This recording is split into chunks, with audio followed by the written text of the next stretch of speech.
दांत निकलवाना किसी को अच्छा नहीं लगता, लेकिन कभी कभी ऐसी कोई सिचुएशन आ जाती है कि हमें अपना दांत निकलवाना पड़ता है।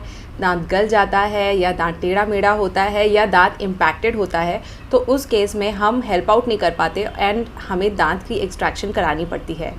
तो दांत निकलवाना जितना ट्रिकी होता है, जितना ट्रॉमेटिक होता है, उतना ही ज़्यादा हमें इस बात की चिंता होती है कि हम ऐसा क्या करें और ऐसे कौन से प्रिकॉशंस हम लें ताकि हमारा जो दांत निकालने के बाद जो घाव है वो जल्दी से ठीक हो जाए और उसमें कोई भी इन्फेक्शन या कोई भी कॉम्प्लिकेशन ना आए। तो आज की वीडियो में मैं आपको बताने वाली हूँ कि दांत निकलवाने के बाद आपको क्या क्या करना है और क्या नहीं करना है। तो चलिए let's get started with the video.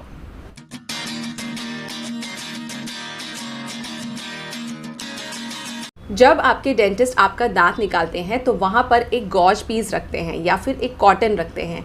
आपको उस कॉटन को 1 घंटे तक दबा के रखना होता है। उसके पीछे भी एक पर्पस होता है। जब हमारे कहीं पे भी कट लग जाता है और वहाँ से ब्लीडिंग होती है तो हम उस एरिया को प्रेशर देते हैं ताकि ब्लीडिंग रुक जाए। ऐसे ही दांत निकालने के बाद जब वहाँ से ब्लड ऊज आउट हो रहा होता है तो हम वहाँ पर आपको एक कॉटन पैक या फिर आपको एक गॉज पैक लगा के भेजते हैं ताकि वहाँ पर ब्लीडिंग रुक जाए।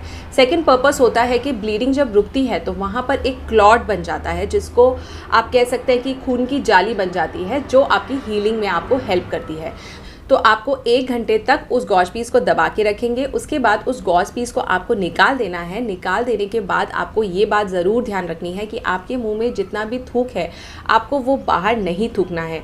24 घंटे के लिए आपको बाहर थूकने के लिए मना किया जाता है। अगर आप बाहर थूक देंगे या कुल्ला कर देंगे तो वो क्लॉट वहाँ से डिसलॉज हो जाएगा और आपकी ब्लीडिंग रुकेगी ही नहीं, आपको ब्लीडिंग होती रहेगी और वहाँ पर इन्फेक्शन के चांसेस हो जाएंगे। तो किसी भी हाल में आपको 24 घंटे से पहले ना तो आप बाहर थूकेंगे और ना ही कुल्ला करेंगे, चाहे वो हल्का सा ही क्यों ना हो। इसके लिए आप क्या कर सकते हैं, आप जब अपना गॉज पीस निकाल रहे हैं तो उस टाइम आप अपने पास एक ग्लास ठंडा पानी ले सकते हैं, या ठंडी के दिन है तो नॉर्मल पानी ले सकते हैं। उसमें आप गॉज पीस निकालिए और आप पानी पी लीजिए, तो आपको पता ही नहीं चलेगा कि कब आपका सलाइवा जो है वो सारा अंदर चला गया है।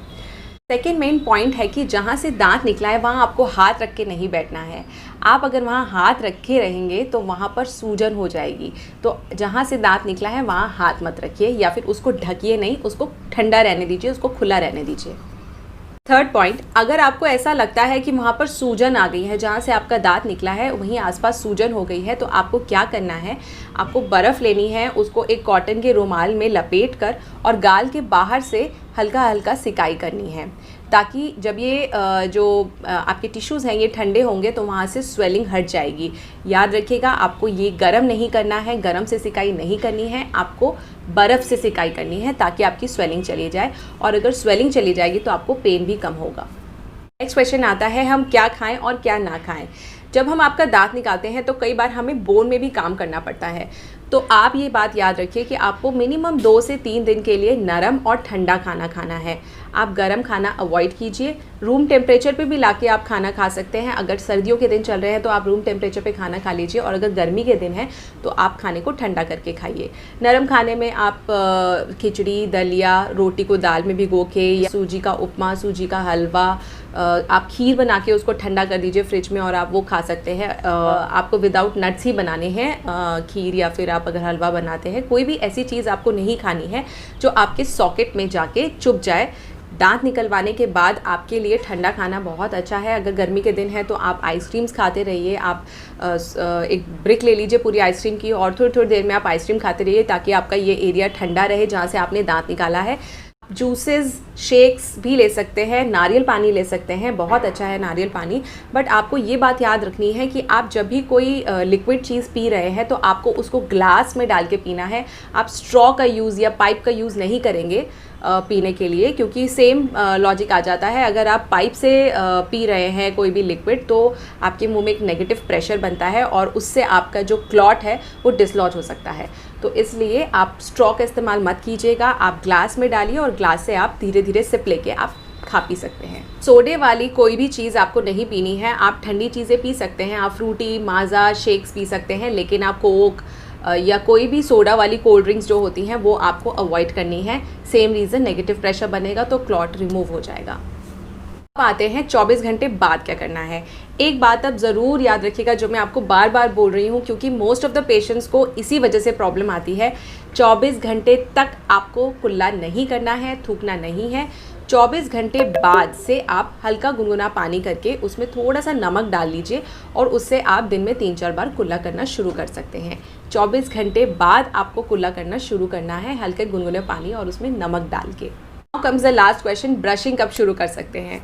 1 से 2 दिन के लिए आप ब्रशिंग ना करें तो अच्छा है।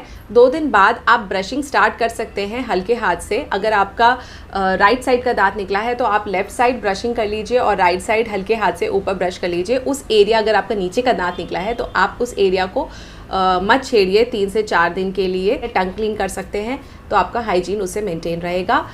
इधर का जो नीचे का जो अगर आपका दांत निकला है और वहाँ पर अगर आपको चिंता है कि खाना जाके रुक रहा है तो उसके लिए आपको वार्म सलाइन रिंसेस करने हैं। जब आप रिंस करते हो तो आपके सॉकेट में से सारी चीज़ें बाहर आ जाती हैं और गुनगुना पानी होता है तो ब्लड सर्कुलेशन बढ़ती है, ब्लड सर्कुलेशन बढ़ती है तो हीलिंग फास्ट होती है। लास्ट में मैं आपको एक समरी बताना चाहती हूँ। आपको मेनली 3 चीज़ों का बहुत खास ध्यान रखना है। दांत निकालने के बाद 24 घंटे तक आपको कुल्ला नहीं करना है, थूकना नहीं है। आपको कोई भी चीज़ पीनी है तो आप ग्लास में डाल के पिएंगे, आप स्ट्रॉ इस्तेमाल नहीं करेंगे। और तीसरी बात, 24 घंटे बाद से आपको हल्का गुनगुना पानी करके उसमें थोड़ा सा नमक डाल के कुल्ला करना शुरू कर देना है। सारी इंस्ट्रक्शन समझ में आ गई होंगी। अगर कोई भी क्वेरी रह गई हो तो आप प्लीज़ कमेंट कीजिए। मिलते हैं नेक्स्ट वीडियो में, तब तक के लिए thank you and keep smiling.